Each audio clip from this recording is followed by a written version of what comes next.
Legal notice क्यों भेजें, क्या है इसकी आवश्यकता, इसके बारे में हम बात कर चुके हैं। इस पर्टिकुलर वीडियो में हम बात करेंगे कि लीगल नोटिस में किन बातों को लिखना ज़रूरी है और किन बातों का ध्यान रखना ज़रूरी है। नमस्कार, आपने शुरुआत अशोक पांडे के साथ में की है। अगर आपको जानकारी पसंद आती है आप लाइक और सब्सक्राइब लीगल एडवाइस चैनल जो आपका है उसे कर ज़रूर दें। चलिए बात करते हैं कि क्या क्या ज़रूरी मैंडेटरी बात है, ध्यान रखने वाली बात है जो आपको लीगल नोटिस भेजते समय ध्यान रखनी है। सबसे पहली बात तो ये कि जिस भी व्यक्ति को आप भेज रहे हैं उस व्यक्ति का नाम, उसका पूरा पता लिखना ज़रूरी है, उसकी उम्र या उसके पिता अगर हैं तो उसके साथ में। दूसरी बात, आपको अपना नाम, पता और आपकी पूरी जो जानकारी है वो लिखनी ज़रूरी है।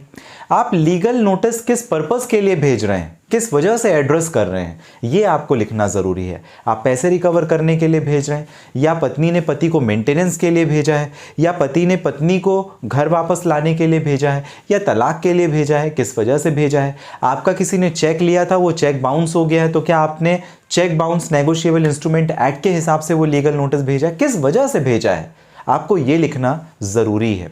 अब ये जब आप लिखेंगे तो फैक्ट्स और ग्रेवियंस दो चीज़ें होती हैं। फैक्ट्स मतलब जो तथ्य है, तथ्य आपको ऐसे लिखने हैं शुरू से लेकर के लास्ट तक, स्टेप बाय स्टेप, कब कैसे क्या हुआ। मान लीजिए मैंने अब से 15 दिन या 15 महीने पहले आपसे कुछ पैसे एडवांस लिए थे, 1 लाख रुपए।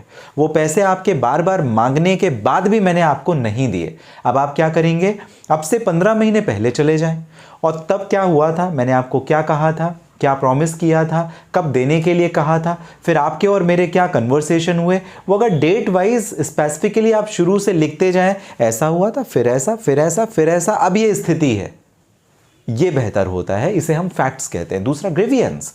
ग्रेवियंस का मतलब ये होता है कि अब आप इसमें चाहते क्या है, आपकी क्या प्रॉब्लम है, इसमें क्या परेशानी है जो आप रिकवर करना चाहते हैं। मेरा ग्रेवियंस ये है कि मैं जो पैसे आपने मुझे दिए थे वो पैसे आप रिकवर करना चाहते हैं, तो आपका ग्रेवियंस ये हो गया कि आप मुझसे रिकवरी ऑफ मनी चाहते हैं जो पैसे आपने मुझे दिए थे, तो ये ग्रेवियंस आपको लिखना ज़रूरी है। बच्चे की कस्टडी, तो मैं अगर बच्चे की कस्टडी चाहता हूँ अपनी वाइफ से तो ये लिखना ज़रूरी है, ये मेरा ग्रेवियंस हो गया कि मैं आपसे क्या चाहता हूँ। या कोई डैमेजेस है, कंपनसेशन है, मुआवजा है, तो वो लिखना ज़रूरी है। नेगोशिएबल इंस्ट्रूमेंट एक्ट में जो मेरा चेक बाउंस हो गया था उसका ग्रेवियंस लिखना ज़रूरी है। तो फैक्ट्स क्या है और ग्रेवियंस क्या है ये आपको लिखना ज़रूरी होता है। मतलब आप रिलीफ क्या चाहते हैं ये आपको लिखना ज़रूरी होता है। और अंत में आप कम से कम 15 दिन का समय देते हुए उनको इंटीमेट ये ज़रूर करें कि अगर आपने मेरे पैसे समय पे 15 दिन के अंदर नहीं दिए, या जो भी आप चाहते, मान लीजिए किसी से अपना घर खाली करवाना चाहते हैं अपने किराएदार से, तो आपने 15 दिन या 1 महीने के अंदर ये घर खाली नहीं किया तो हम आपके खिलाफ में सिविल या क्रिमिनल लिटिगेशन जो भी पॉसिबल है वो एप्रोप्रिएट अथॉरिटी के सामने या कोर्ट के सामने प्रेजेंट करेंगे। तो ये सारी बातें आपको तथ्यों के साथ में लिखनी आवश्यक रहेगी। आपको जानकारी कैसी लगी कमेंट बॉक्स में जरूर मेंशन कीजिएगा। मिलेंगे अगले वीडियो में, तब तक के लिए आप सभी का बहुत धन्यवाद। किसी परेशानी के लिए करना चाहें बात, इस वीडियो के डिस्क्रिप्शन में डिटेल है, लिंक है जहां से डायरेक्टली अपॉइंटमेंट बुक करके आपकी और मेरी हो जाएगी बात। मिलते हैं, तब तक के लिए आप सभी स्वस्थ और सुरक्षित रहें।